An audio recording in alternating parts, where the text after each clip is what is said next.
నమస్కారం అండి.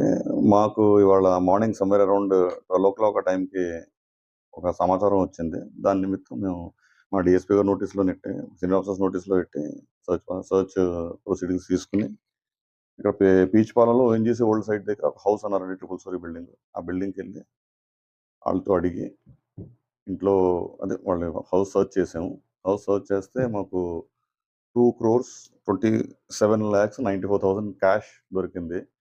ఆ క్యాష్ ఎలా వచ్చింది మీకు అంటే, ఇంట్లో వాళ్ళు ఒకళ్ళు కూడా ఏ రకమైన సమాధానం ఇవ్వలేకపోతున్నారు. అసలు ఇంత అమౌంట్ ఉంది మా ఇంట్లో కూడా అని చెప్పలేకపోతున్నారు ఆళ్ళు. క్యాష్ సీజ్ చేసామంటే దాని మీద ఒక 102 సీఆర్‌పీసీ కింద ఎఫ్ఐఆర్ తీసుకుంటాం. హౌస్ ఎవరిది? గంటా జాన్ బాబు అండి. పాస్టర్‌గా చేస్తారంట. వాళ్ళ మిసెస్ ఏమో గంటా ఝాన్సీ రాణి.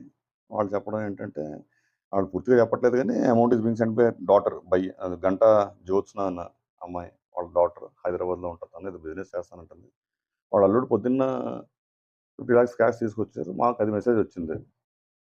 ఆ మెసేజ్ వచ్చింది. ఆ ఇన్ఫర్మేషన్ వచ్చింది. దాని నిమిత్తం 50 లాక్స్ క్యాష్ తెచ్చాడు. అట్ ద సేమ్ టైమ్ ఇంట్లో కూడా ఇంకా అమౌంట్ ఉండొచ్చు అని ఒక ఇన్ఫర్మేషన్ వస్తే దాని మీద మేము వెళ్ళాం.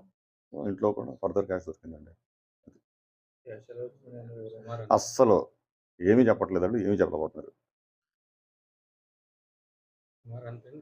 సుమారు కాదు, నేను ఎగ్జాక్ట్‌లీ చెప్పా. 2,27,000 సారీ 2,27,094 2,27,94,000.